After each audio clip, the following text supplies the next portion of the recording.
Ha pasado casi un mes desde que regresé acá al país. Ha sido muy positivo ver gente que no veía hace tiempo, después de un periodo fuera. He tratado de volver a recorrer las calles de Quito, reconocer ciertos sabores que no había probado hace tiempo. Y realmente es muy grato pues volver a encontrarse en el país donde uno nació y creció. Dentro de lo que viene a ser las partes en estas últimas semanas, pues seguimos aplicando a trabajos, estamos intentando hacer algunos proyectos, emprendiendo, sobre todo en las áreas de tecnología, en las áreas de internacionalización. Y en esta mudanza me encontré gratamente con un artículo que había escrito en el año 2007 sobre la internacionalización del país o la necesidad para irnos al mundo. Y 12 años más tarde veo que las condiciones son muy similares a las que en esa época conversábamos o proponíamos tanto al gobierno central como al gobierno municipal y también pues a la empresa privada. Y creo que ahora, 12 años más tarde, con un poco más de experiencia a nivel internacional y a nivel regional, me es necesario compartir un poco sobre la visión que necesitamos tener acá en el país para realmente salir adelante. Y sobre todo por un tema de tiempo, ¿no? O sea, la edad promedio o la expectativa de vida de una persona es 82 años en los países desarrollados, 78 años en el caso ecuatoriano. Y bueno, la vida se pasa rápida y creo que es muy importante pues no solamente proponer, sino hacer que las cosas pasen. Y el primer paso para que las cosas se den pues es entender que existen posibilidades y oportunidades importantes. Dos libros que encontré mientras hurgaba acá, poniendo a punto la casa, fue uno que era de desarrollo que se llama The Bottom Billion, sí, que habla sobre estrategias de desarrollo y cómo realmente los países deberían internacionalizarse para salir adelante. Y el otro que me pareció interesante es de un empresario ecuatoriano israelí que se llamaba Silvio Heller. Y claro, hay una frase interesante que él menciona que es que no solamente hay que enseñar a pescar, sino enseñar que existen peces. Y básicamente me pareció interesante pues comentarles eso justamente. Existen posibilidades en globalización y es lo que quizá voy a intentar pues comentarles en este video. Y bueno, esta presentación la he hecho varias veces en algunos países y básicamente se llama ¿Por qué internacionalizar una economía? Y las economías todas necesitan realmente globalizarse, tomando en cuenta que todas van a necesitar llegar en algún punto a la convergencia. ¿Qué es la convergencia? Llegar a un nivel económico y social similar a lo que es el centro del planeta, ¿no? El centro del planeta actualmente es NAFTA, Unión Europea y el APEC, y dentro del APEC existen dos tipos realmente de segmentos. El uno es China, Corea del Sur y Japón, y los otros es ASEAN. Y dentro de ASEAN también existen diferencias. Y es súper interesante que los países en la periferia y semiperiferia intentan cada vez ir a ese centro, ¿no? Países en la semiperiferia como los IBETs, como los BRICS, países en América Latina como Chile, como Panamá, como Costa Rica, el mismo Perú, que ha hecho temas interesantes en este acercamiento hacia el núcleo, son ejemplos de que la internacionalización y el tema del desarrollo se da con la apertura económica y tratando de insertarse tanto cultural como social como económicamente con el mundo. Y claro, estamos los otros tipos de países que estamos en la periferia, donde tenemos oportunidades y retos más grandes para realmente acortar esa brecha entre países, sabremos, desarrollados y no desarrollados. Como en algunas veces he comentado, el doctor Michukaku o el doctor Roslin mencionan que todos los países van a converger, pero claro, la pregunta es en cuánto tiempo y creo que es responsabilidad de todos el tratar de hacer o poner esto en la mesa de, bueno, qué hacer para que esta convergencia ocurra. Y el próximo presidente del país, que será en el año 2021, si es que realmente es responsable, debería tratar de hacer las cosas, o el candidato debería hacer las cosas en este momento, 2 años antes, porque claro, se requiere mucho cambio en el tema de entorno, sobre todo legal, y ganar esos 2 años que faltan para 2021 sería algo fantástico para tener listas las cosas y en la primer trimestre o segundo trimestre del año 2021, pues comenzar realmente a tener un paso en firme hacia lo que viene a ser la convergencia. La otra opción es decir, bueno, me peleo con A y me peleo con B, hacer politiquería como siempre hacemos en el país, pero con la irresponsabilidad de que realmente no existe algo pragmático. Y cuando hablo de algo pragmático, son propuestas específicas, mesurables, alcanzables, realistas y con tiempo. Sobre todo porque siempre hablamos de ideas, pero esas ideas necesitan tener objetivos claros y sobre todo tener un tema de cómo vamos a financiarlas.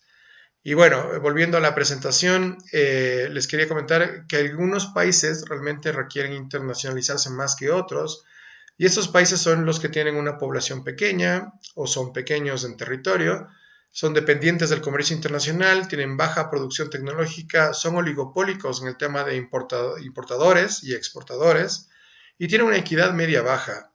Y cuando yo veo estas condiciones, yo recuerdo Ecuador y veo al país, ¿no? Tenemos una población pequeña, un territorio pequeño, y cuando digo territorio pequeño no solamente por el tema de extensión, sino sobre todo en función de las hectáreas útiles, porque claro, tenemos un país fantástico con varias divisiones territoriales, pero el uso de tierra es limitado, ya que gran parte del país está en la cordillera y otra parte está en lo que viene a ser la parte de la Amazonía, la parte del oriente. Y claro, no son sumamente aptos para la agricultura. Y si bien tenemos un clima fantástico que nos permite realmente generar varias cosechas al año, pues tenemos limitaciones. Tomando en cuenta también que si bien somos una población de 17 millones de habitantes, somos el país más denso de América Latina por kilómetro cuadrado.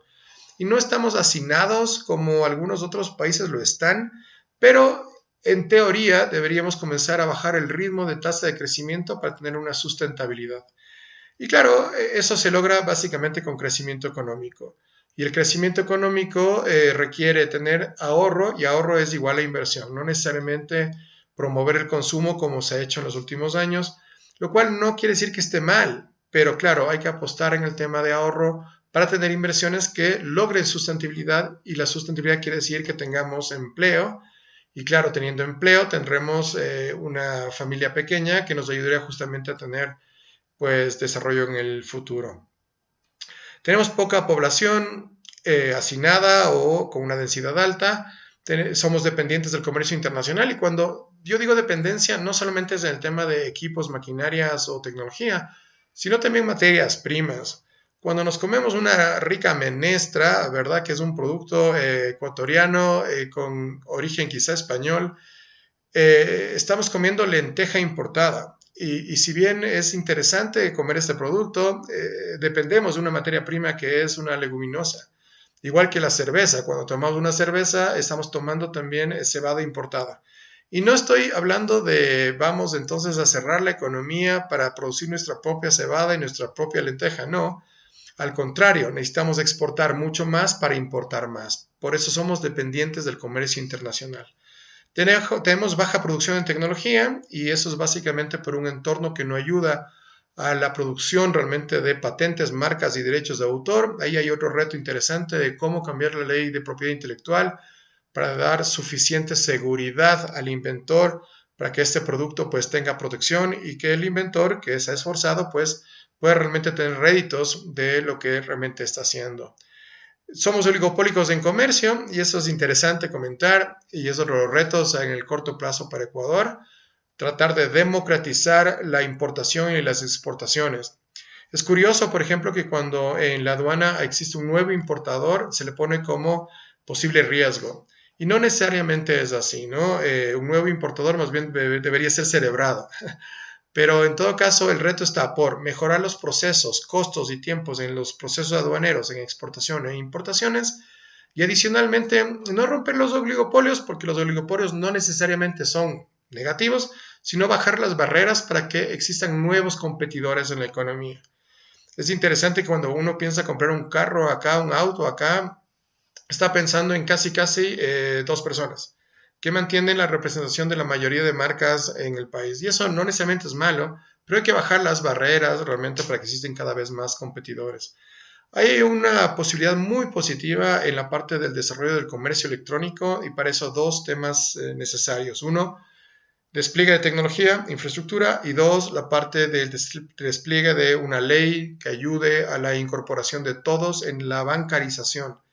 tenemos dólares y no los estamos utilizando de manera apropiada porque la dolarización debería ayudar a tener mejores alternativas financieras, no necesariamente solo a través de la banca, sino a través, por ejemplo, de prestadores de tecnología, como pueden ser las telecomunicaciones o incluso empresas que pueden desarrollar fintech, que podrían tener espacios en dolarización para ayudar a la importación y a las exportaciones vía comercio electrónico. De hecho, esto va a pasar en el país de una manera u otra. Puede ser que mañana no sea el gobierno, sino sea Alibaba o Amazon o Microsoft el que lo haga, pero realmente sería muy interesante dar ese apoyo a través de políticas públicas para que esto se dé más rápido. Países como, por ejemplo, Uruguay dieron un paso muy interesante en la ley de inclusión financiera, lo cual realmente podríamos quizá copiarles o cooperar para adaptar, hablemos de una ley similar, u otros países que hacen la bancarización de forma inmediata. La cédula de identidad es igual a una cuenta de ahorro en banca pública, lo cual realmente es bastante interesante y con dólares todos deberíamos tener por lo menos tarjetas de crédito, todos tarjetas de crédito por menos prepago que nos permitirían justamente tener la parte de comercio electrónico o el uso de aplicaciones móviles. Y cuando se habla de equidad, que es la última condicionamiento, es la equidad en función de un indicador que se llama indicador Gini. Y el indicador Gini básicamente se mide de 0 a 1, mientras más 0 sea el indicador es mejor y mientras más 1 sea el indicador es peor. Aquí hay un condicionamiento interesante. Economías como por ejemplo Afganistán tienen 0.29 de Gini y son sumamente equitativas, pero claro, están repartiendo pobreza.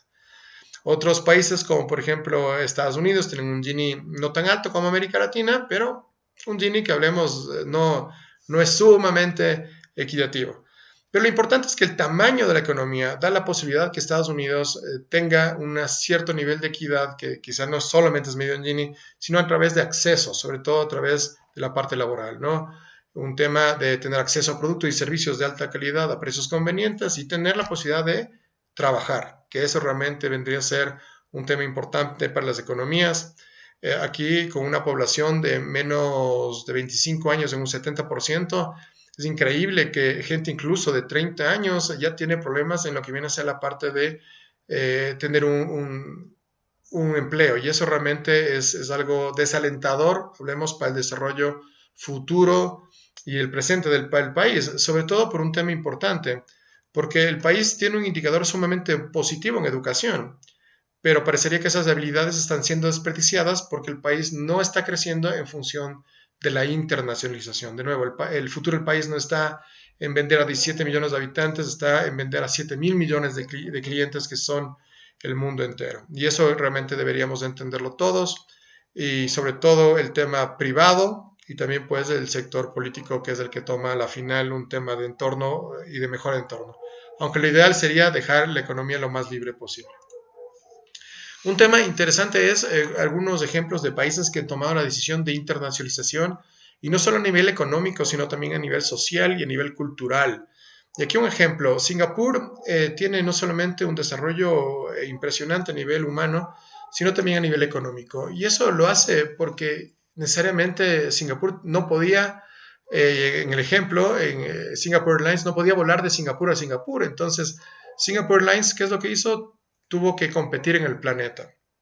Porque claro, dentro de una economía tan chiquita no podía realmente explotar todas las debilidades que realmente tenía esta empresa. Actualmente Singapore Airlines no es la número 1, pero siempre está en el top 3. Y claro, esto es a base de competitividad, productividad y mejora en función de los negocios internacionales, que es realmente lo que debemos comenzar a pensar en el caso ecuatoriano.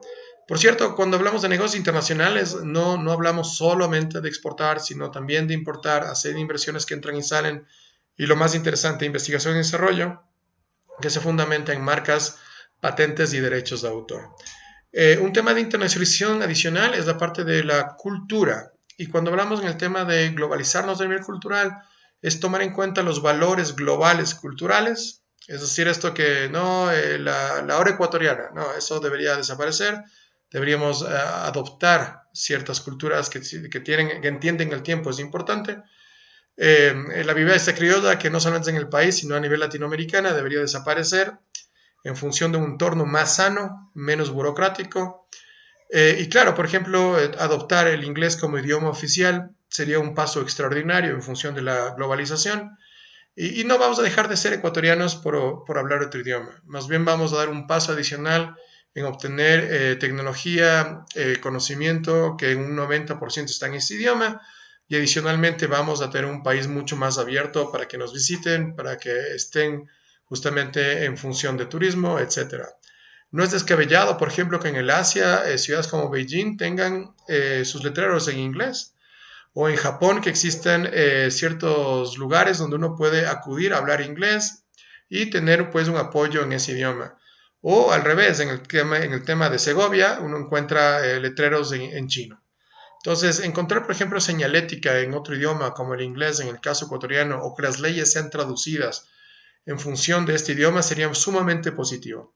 Yo estoy convencido que realmente la adopción del idioma inglés como idioma oficial sería un paso extraordinario en el proceso de internacionalización ecuatoriano. Y de nuevo, no vamos a dejar de hablar español, no vamos a dejar de hablar las lenguas ancestrales, no va a ser así, no nos vamos a aculturizar, vamos a adoptar nuevos valores, nuevas culturas, pero también vamos a exponer nuestra cultura en el planeta, lo cual es muy, muy positivo. Aquí está Michio Kaku y él, como les comentaba, él decía, o él dice, que el mundo va a converger en uno solo y él lo llama lo que se conoce como la civilización tipo uno, ¿no? Una economía global con casi un gobierno global y él predice que esto sucederá en los próximos 100 años. También habla un poco de energía, sobre la utilización de energía del planeta. Entonces, bueno, el planeta estará interconectado. Esto no solamente es Michio, sino un profesor de nombre Kardashev, que justamente habla sobre la civilización tipo uno, una civilización que está tan globalizada que utiliza toda la energía del planeta. Lo cual, algunos autores, como el doctor Kaku, dice esto sucederá en los próximos 100 años. Y bueno, en el caso ecuatoriano, la pregunta es cuándo entonces sucederá. Y si hago un poquito de cálculos en función de cuándo entonces llegaremos a tener un per cápita similar al europeo o similar al asiático en Japón o en la parte, hablemos de desarrollo de China o Corea del Sur, y estaríamos pensando que en alrededor de 70 años. Es decir, que yo no voy a ver ese cambio en función de la expectativa de vida actual. Y quizá los niños que actualmente están naciendo son los que verán ese cambio, pero serán abuelos cuando verán ese cambio. Y por eso es urgente realmente ponernos un poco en onda y ponernos en función de lo que importa, que es tener una vida plena, una vida bonita, una vida con expectativas de desarrollo y de lucha, pero que realmente se tenga frutos mientras uno vive.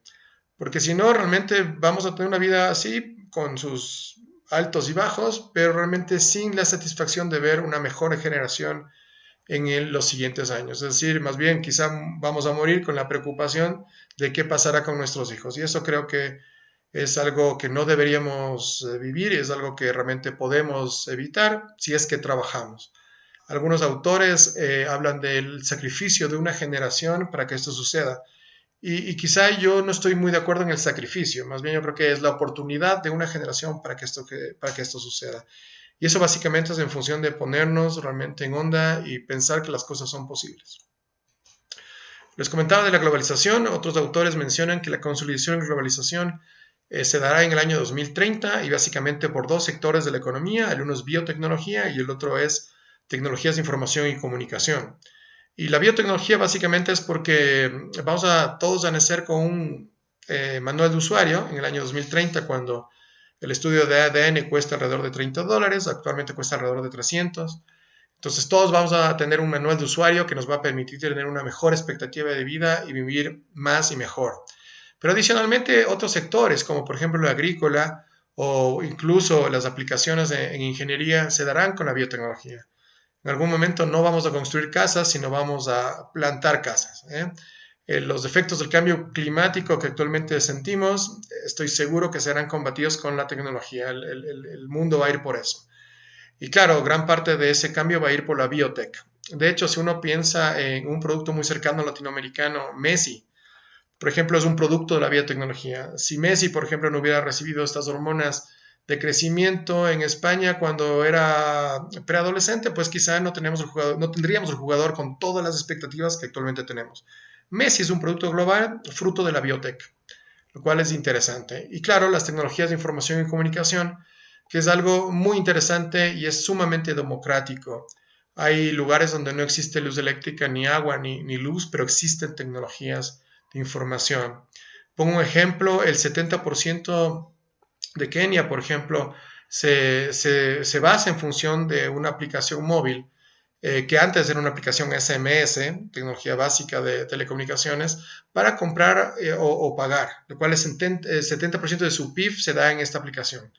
Esta aplicación es muy interesante, es hecha por Safaricom, que básicamente es una empresa de telecomunicaciones, no es un banco, pero permite justamente el llegar a las empresas a cualquier parte de este país, lo cual es muy interesante, ¿no? O sea, de nuevo, quizá no hay luz, no hay agua, pero hay tecnología, lo cual no solamente nos ayuda a hacer tema de pagos, sino más allá, educación, el tema de veterinarios, el tema, por ejemplo, y pongo el tema de veterinario porque de nuevo, en África existe una aplicación que se llama iCow, que me permite justamente a través de la aplicación móvil, ser más productivo a nivel ganadero, lo cual es muy, muy interesante. Entonces, estas dos industrias van a ser las que más realmente incidan en el corto plazo.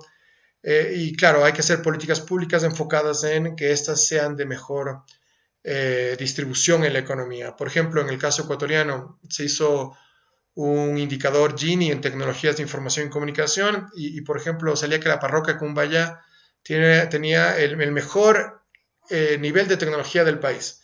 Y la parroquia Puembo, ¿verdad? Que está al lado, tenía en cambio uno de los medios bajos. Y claro, era básicamente por el tema de acceso a infraestructura y que en esa época habíamos puesto una restricción de la importación de celulares, lo cual realmente es un absurdo en globalización, pensando que estas dos industrias realmente son las que van a tomar en cuenta o se deberían tomar en cuenta en el corto plazo como eh, factores de crecimiento y desarrollo.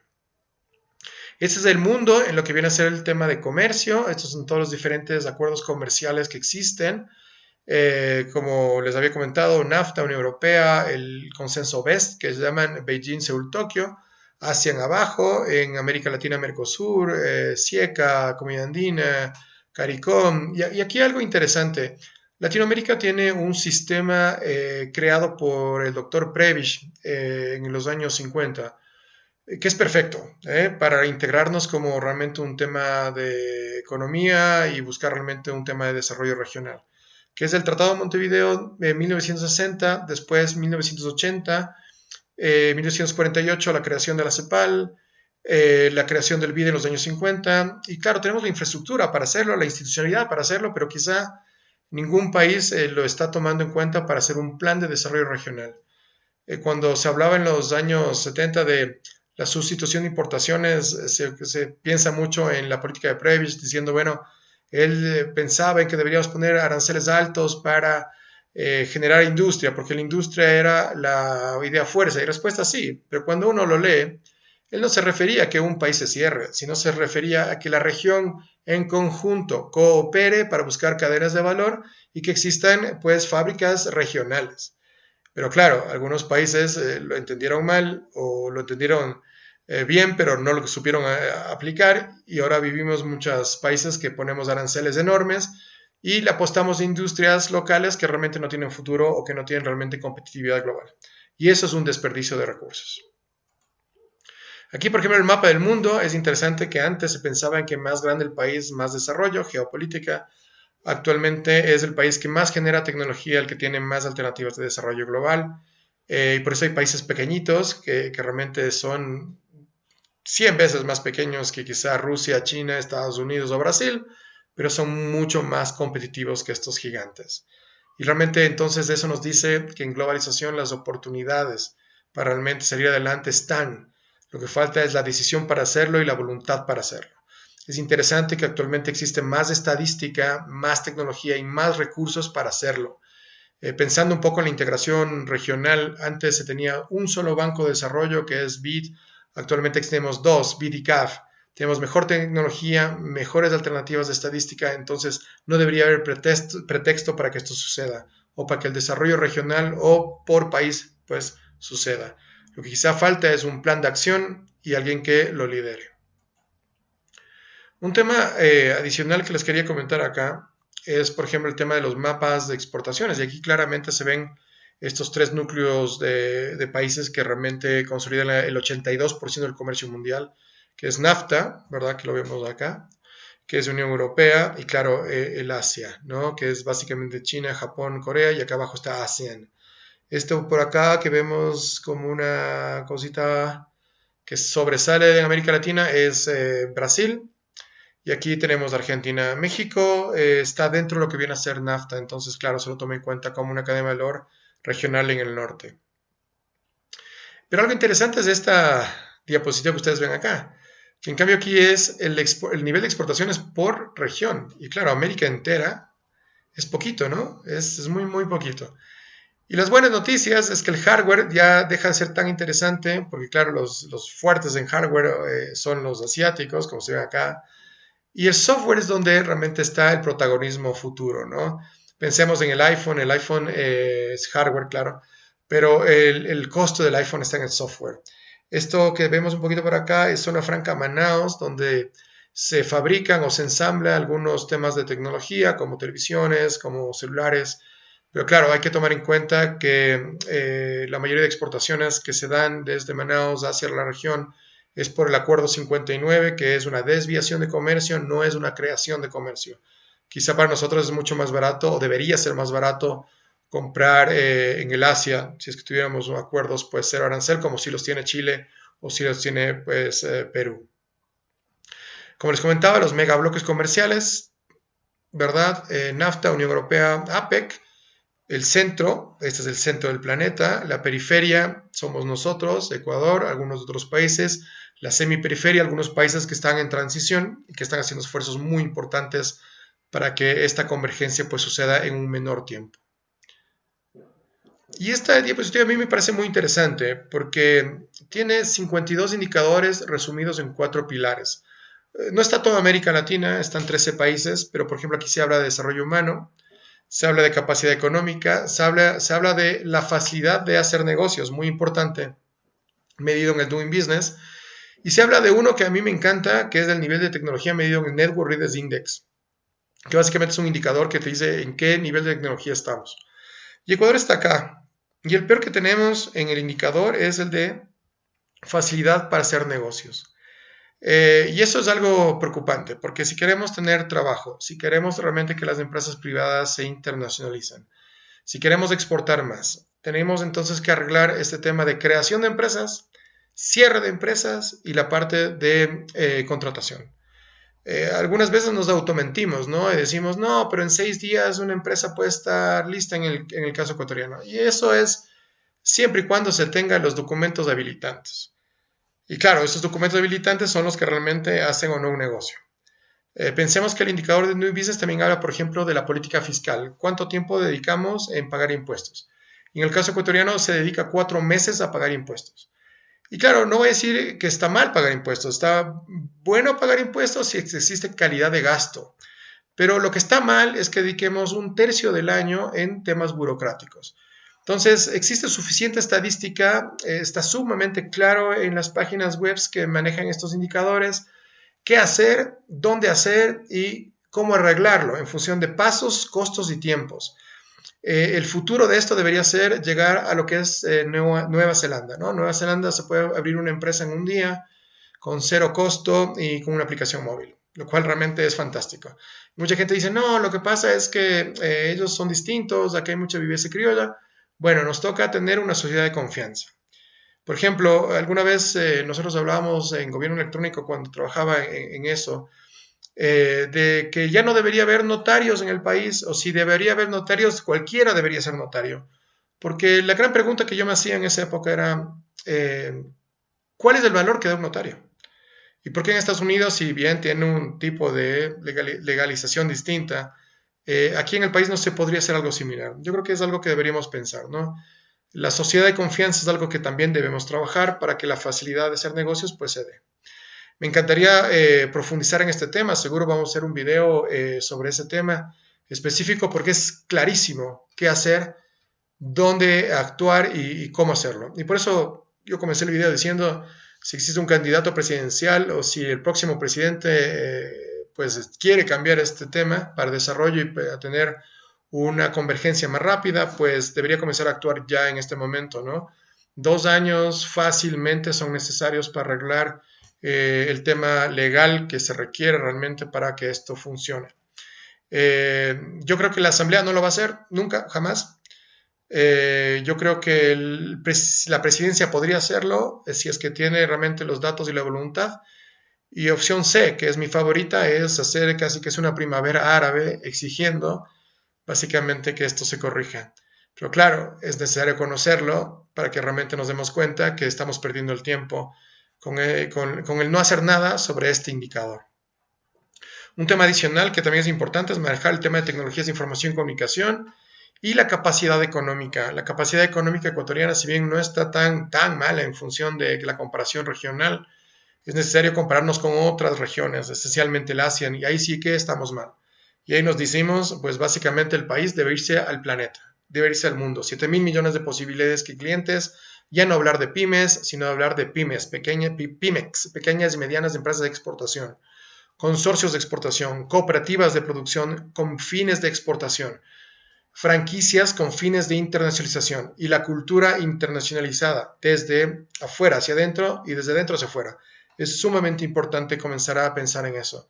Un país internacionalizado es un país realmente que avanza. Y bueno, eso también existe indicadores como los que vamos a ver un poquito más adelante. Y bueno, ¿por qué internacionalizarnos? Porque claro, mucha gente cuando yo hablo de estos temas me dice, bueno, pero internacionalizarnos es un problema, no vamos a poder, el país no está preparado, esperemos un poco, pensemos en el gradualismo y todos esos temas. Y la verdad es que los países que han actuado en gradualismo no les ha ido tan bien como los países que han tomado decisiones fuertes, pero necesarias, como por ejemplo quitar el subsidio a los combustibles, que también comenzaremos, o me gustaría hablar un poco más adelante en otro video, o temas fuertes, como por ejemplo quitar la carga política sobre la parte de la economía, porque mucha gente dice, no, pero es que hay que achicar al Estado, y yo estoy totalmente de acuerdo, pero no solamente en la parte de los técnicos, que es lo que usualmente se hace, sino en la parte política, ¿no? O sea, la carga política es enorme. ¿Cuántos embajadas tenemos? ¿Cuántos embajadores tenemos que realmente quizá no tienen un tema de preparación o que no están sumando a la economía? ¿Cuántos generales tenemos? Que también los generalatos son importantes, pero claro, también son ya políticos. Entonces, ¿cuántos generales tenemos en la policía o en el ejército que quizá no están sumando a la economía? ¿Cuántos asesores tenemos? ¿Cuántos ministerios tenemos? Ministros tenemos? ¿Cuántos asambleístas tenemos? Y que realmente cuántos de ellos están generando valor a la economía. ¿Cuántas personas realmente están en las prefecturas? ¿Cuántas provincias tenemos? ¿Cuántos concejales y consejeros tenemos? Entonces, al final, yo creo que la reducción del Estado no va realmente a la parte técnica. Yo creo que los especialistas son importantes y más bien debería ir a la parte política, ¿no? A lo que estoy comentando, ¿no? A veces, por ejemplo, la parte política es la que no toma decisiones porque quiere mantener su estatus o sus privilegios, ¿no? Y parte de sus privilegios es, por ejemplo, que alguien se puede ir a trabajar en otro lado durante 3, 6, 9 años y pueda volver a su trabajo, ¿no? O que se pueda retirar con el 80% de su último sueldo, cosa que la gente normal pues jamás tendría. Entonces es un tema que hay que comenzar a discutir. Y bueno, la internacionalización, ¿para qué? Para esto. Esto lo define muy fuerte. Esto es Seúl en el año 56. Este es el mismo Seúl en el año 2010. Cuando yo vivía en Seúl, realmente era uno de mis sitios favoritos. Y yo no podía creer que era el mismo Seúl de hace una generación atrás. La diferencia en per cápita era de $400 en los 50 y actualmente 55,000. Y bueno, como un país que era más pobre que Haití, ¿verdad? Comenzó realmente a hacer esto. Y básicamente se dio por tres factores. Uno, por decisión pública, privada y ciudadana. No solamente fue el presidente Park, sino los chebols coreanos, ¿no? Que actualmente los conocemos, LG, Samsung, POSCO, los de los que hicieron hacer más, globalizarse, internacionalizarse. La ciudadanía pensó en lo mismo, hizo los sacrificios que debía hacer para internacionalizarse, ¿verdad? A veces no había lugar para que todos vayan a la universidad, la familia escogía a uno de los hijos para que lo haga. Y claro, el país entero la sufrió, pero la ganó. El primer producto exportable coreano fue el cabello, ¿no? La gente, las mujeres se cortaban el cabello para hacer pelucas e internacionalizarse, exportar esas pelucas. Bueno, una generación más tarde, el país es uno de los 20 países más importantes del planeta y seguro es un protagonista global y lo seguirá siendo. ¿Esto puede hacerlo Ecuador? Respuesta, claro que sí, pero se necesita un compromiso ciudadano, privado y político para que esto suceda. Y me recuerdo la primera frase que dice al principio, ¿no? Esto de enseñar que existen peces, no solamente enseñar a pescar, creo que es indispensable. A veces se sabe más de farándula nacional y fútbol, ¿verdad? Que de temas de economía o posibilidades de desarrollo. Esto es China en el mismo año, ¿no? Esto es Shanghai en el mismo año, una ciudad que está en las zonas económicas especiales chinas, que es la parte costa de China, lo cual es interesante. Hay dos Chinas, una es las zonas económicas especiales o las regiones administrativas especiales como Hong Kong. Y en los mismos lugares existe pobreza, claro que sí, pero la convergencia entre los niveles de pobreza va a ser sumamente rápida. Es algo así como lo que tiene Bogotá, que en la cédula de identidad la gente colombiana tiene lo que se llaman distritos, ¿no? Entonces básicamente le dice a ustedes pobre, usted es rico. Y no voy a criticar la política colombiana, más bien es interesante para el tema estadístico, pero lo importante sería llegar en algún momento que todos sean un mismo distrito o tener las mismas posibilidades. Lo mismo pasa en China y lo mismo pasa en Ecuador. El indicador este de tecnología que se hizo en el año 2015 sobre parroquias es sumamente claro. Existen varios tipos de países en el mismo país, ¿no? En el mismo Ecuador. Si uno toma la carretera entre Esmeraldas y Quito, puede darse cuenta, ¿no? Tenemos un per cápita como África y llegamos a Cumbayá y quizá tenemos un per cápita como España, en el mismo país. Lo importante es tener un mismo nivel medio, convergencia, y la convergencia se da creciendo. ¿Y cómo se crece? Pues teniendo ahorro y ahorro igual a inversión, no solamente con el tema de consumo. Esto es interesante también porque les quería comentar cómo nos ve el mundo, ¿no? En el Ecuador, cómo realmente nos ve el planeta. Y hay un indicador que me gusta mucho que se llama el Future Brand Index, que este indicador me habla de cómo nos ve el mundo, no solamente a nivel marca país, que mucha gente lo confunde con logo país, sino a nivel de exportaciones, a nivel de importaciones, migrantes, cómo está el tema de derecho, cómo está la parte de democracia, cómo están las expectativas de ese país, qué es lo que hace, en qué cree. Y este es el indicador subregional, ¿no? 20 economías latinoamericanas y el número uno en el planeta, como el planeta ve a Latinoamérica, es Argentina, 2 Brasil, 3 México. No es de sorprenderse, ya que son las economías más grandes, aunque, por ejemplo, Argentina actualmente, como lo ha hecho desde los 60, estos vaivienes que tiene, ¿verdad? Está sufriendo ahora un problema. Brasil también debería tener mejores expectativas de crecimiento, pues también está sufriendo algunos embates, al igual que México, que también tiene una potencia fantástica, sobre todo porque tiene un encademiento global hacia uno de los núcleos del mundo, que es NAFTA, ¿verdad? Pero lo que quería comentarles son más bien los 4, 5 y 6, que es Chile, Perú y Costa Rica, que son países que están realmente avanzando bastante bien, están creciendo bastante bien, lo cual es interesante e importante. Cuba, por ejemplo, está en el puesto 7, no solamente por la parte de desarrollo social, sino porque eh, si bien tiene problemas económicos, tiene posibilidades realmente enormes si es que en algún momento toma una decisión de internacionalización. Tiene recursos humanos jóvenes, preparados, tiene algunas industrias muy importantes y servicios muy importantes, incluyendo tecnologías de información y comunicación. Panamá, fantástico como ha crecido, no solamente en la parte inmobiliaria, sino también en la parte de tecnologías de información y comunicación, la parte de servicios, la parte logística, al igual que Uruguay y bueno, Colombia y Puerto Rico, que está en los top 10. Ecuador está en el puesto 15. Y yo creo que es porque Ecuador quiere estar en el puesto 15. O sea, porque Ecuador podría tener mejores habilidades y estar en los top 10, pero quizá es porque perdemos mucho tiempo en las cosas no interesantes, enfocándonos en temas que no agregan valor, y eso es quizá es lo que nos segrega en los últimos 5 puestos de la lista del Future Brand Index. Por cierto, el indicador es un indicador, es un medidor que mucha gente puede decir incluso que está equivocado. Pero lo importante es tomarlo en cuenta para mejorar y ver las posibilidades y oportunidades que realmente nos podrían dar estos indicadores en el corto plazo.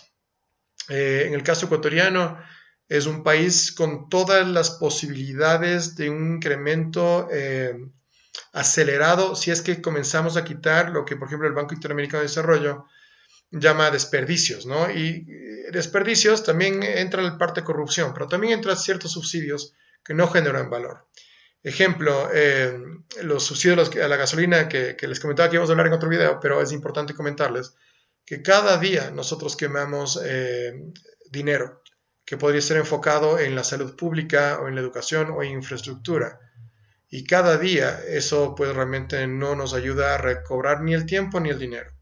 Ahora, por ejemplo, estamos en el tema de pico y placa aquí en Ecuador, en Quito, pensando que vamos a disminuir el tema de tráfico, cuando el tema de tráfico requiera, aparte del metro, que es un tema fantástico que se esté construyendo, otros adicionales, y ese adicional necesita dinero, y esa infraestructura podría ser apalancada con el dinero que todos los días quemamos. La reacción que yo veo ahora en el mercado sobre el tema del pico y placa es que vamos a comprar más autos, para que la placa sea distinta y eso es aumentar el consumo, aumentar la balanza comercial que es negativa en gran parte del año.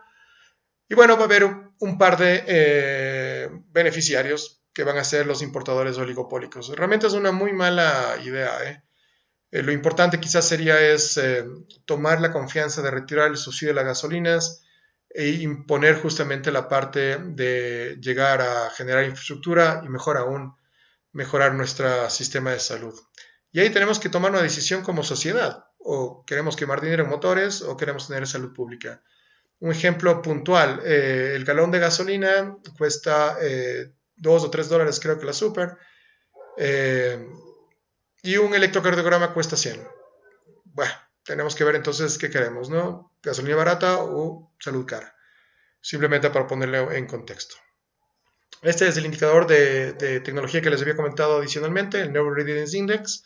Aquí existen 3 países que sobresalen, Panamá, Uruguay y Chile. Ecuador tiene una ventaja interesante, población joven y un país pequeño para el despliegue de tecnología, ¿no? Estoy pensando en tecnología como, por ejemplo, telecomunicaciones en fibra óptica. Todos esos cables que vemos horribles colgando también de nuestras ciudades deberían ser reemplazados por fibra óptica y deberían ser retirados, ¿no? Porque la mayoría son cables muertos de cobre, pero claro, ahí también entra un tema de regulación que nadie está dispuesto a hacerlo, salvo quizá Guayaquil, que realmente tengo que reconocer, si bien no estoy realmente en función de algunas de las ideas de la alcaldía del alcalde Nebot, hay que reconocer que las decisiones que él tomaba, pues hacían. Como el tema de los cables, ¿no? En el caso quiteño, pues más bien somos un poco más cautos en tomar decisiones y eso está mal, porque por último hay que equivocarse, pero hay que hacer. Este es el RCA de un país que es otro indicador importante, en el caso ecuatoriano es sumamente claro. Comida fresca es lo que podríamos ser mejor, comida procesada, artículos de cuero, algo de lo que viene a ser textiles y ropa. Hay un indicador mucho mejor descrito en la UNCTAD, ahí está justamente el caso ecuatoriano y se puede ver el aumento de productividad general durante el tiempo. Y eso es una de las grandes deudas que actualmente tiene el país. El aumento de productividad es sumamente necesaria, ya que si yo me pongo a ver producto por producto, la productividad medida con RCA, pues parecería que nos hemos congelado en el tiempo. Dentro de todo esto, lo más fácil o más rápido que hay como hacer para mejorar productividad es mejorar el entorno para hacer negocios. Y ahí de nuevo, el reto urgente de lo que viene a ser la parte del indicador de hacer negocios y claro, estoy hablando quizá de hacer algo en gobierno electrónico. Los servicios también son interesantes de empezar en el futuro. Los servicios actuales, como el caso uruguayo, en los BPOs, KPOs, ITOs o las fábricas que actualmente van a ser cambiadas a lo que viene a ser la parte de fabricación más logística, lo que se llama supply chain, turismo y servicios financieros, son también parte de la estrategia país que deberíamos considerar. Cada uno de estos tiene indicadores, cada uno de estos podría tener un plan de acción sumamente manejable y sumamente aplicable.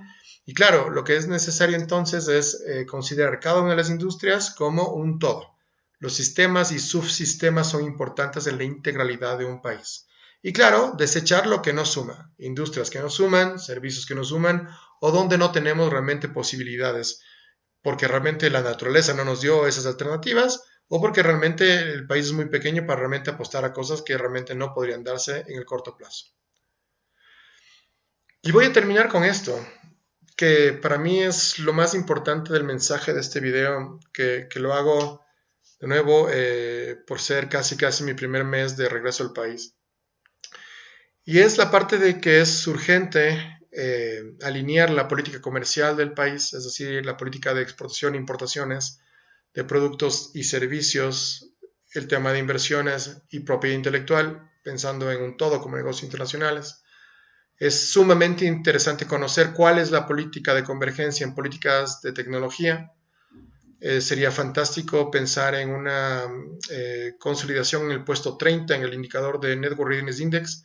Actualmente el país está en el puesto 82 de 139 economías. Países como Costa Rica están en el puesto 38 con condiciones similares. Colombia está en el 68. O Uruguay está en el top 50. El Ecuador en el puesto 82 con dolarización. Parecería que está perdiendo el tiempo. Necesitaría entonces hacer algo en ese sentido.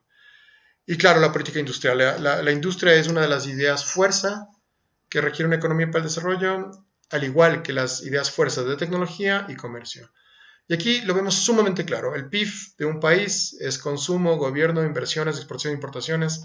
El país casi siempre lo apuesta al consumo y ya no deberíamos apostarlo, sino apostar acá, a la parte de inversiones. Y cuando se habla de inversiones es cómo entonces alentamos para que la gente pueda ahorrar. El tema de una política de ahorro general es algo muy importante y necesario para el desarrollo económico.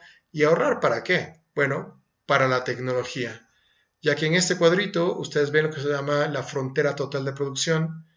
Este es un país con personas y un país con capital y la única fórmula para crecer es la parte de aumento de productividad vía tecnología. Y por eso quizá el ministerio más importante de un país es el Ministerio de Tecnología y debería estar de la mano con el Ministerio de Comercio y el Ministerio de Industrias, junto con los que son de servicios, como por ejemplo el tema de turismo. Perú, por ejemplo, lo tiene muy claro, ¿no? O sea, MINCETUR, Ministerio de Comercio, Inversiones, Integración y Turismo, todo junto. Y claro, le falta la parte de tecnología, que al final ellos están apostando primero a la parte de infraestructura. Ecuador creo que tiene posibilidades iguales o incluso mejores que otros países de la región para salir adelante. Tomando en cuenta que en la región no existe ningún líder realmente por el momento a nivel país que pueda manejar justamente lo que se llama el vuelo del ganso, ¿no? Que es pensar en la región como crecimiento. Y aquí tenemos a Brasil, Argentina y México como los posibles, hablemos, países que puedan jalonear a la región. Abajo tenemos a Panamá y Uruguay, que son países interesantes en lo que viene a ser localización, desarrollo de tecnologías, industria y transporte. Un poquito más abajo, Colombia, Chile y Perú, que realmente tienen trabajo abundante, territorio, capital, tienen infraestructura poco desarrollada, sobre todo el caso colombiano, por la parte de la guerrilla que en el sur del país pues no se ha podido construir. Y bueno, parecería que entonces este modelo también podría ser generado por un tercer país, no necesariamente estos grandes, sino por un país que tome la voluntad realmente de pensar en sí mismo en desarrollo y pensar en la región como una oportunidad para salir adelante. Y bueno, ¿y dónde está Ecuador? Pues Ecuador está un poquito más abajo, junto con Bolivia y Paraguay. Son los países que en algunas instituciones se llaman países de menor desarrollo relativo. Y yo creo que gran parte de estar en esa categoría es un tema mental. Es porque queremos seguir permaneciendo en esa categoría. Más allá del desarrollo económico es porque realmente no pensamos en grande o no pensamos en un mundo como una alternativa y una oportunidad de desarrollo para todos. Finalmente, el sector privado es algo que es urgente realmente, que debe engancharse en esta política. Puede haber el mejor presidente del planeta, puede ser que pase un milagro y la Asamblea Ecuatoriana trabaja, puede ser que los ciudadanos estemos con ganas de sacar las cosas adelante, pero si la empresa privada realmente mantiene un tema de productividad baja o no se engancha en las posibilidades de la globalización, estaríamos perdiendo tiempo. Esto lo resume. Esto es una ecuación que se llama la valoración de crear negocios, que básicamente cualquier empresa requiere conocimiento, marketing y tecnología para internacionalizarse. Y bueno, muchas gracias por escucharme, los que me escuchen. Y bueno, esperemos pues que este segundo mes en el país sea igual de bueno, pero con más sorpresas positivas. Y bueno, muchas gracias por escucharme y nos vemos pronto.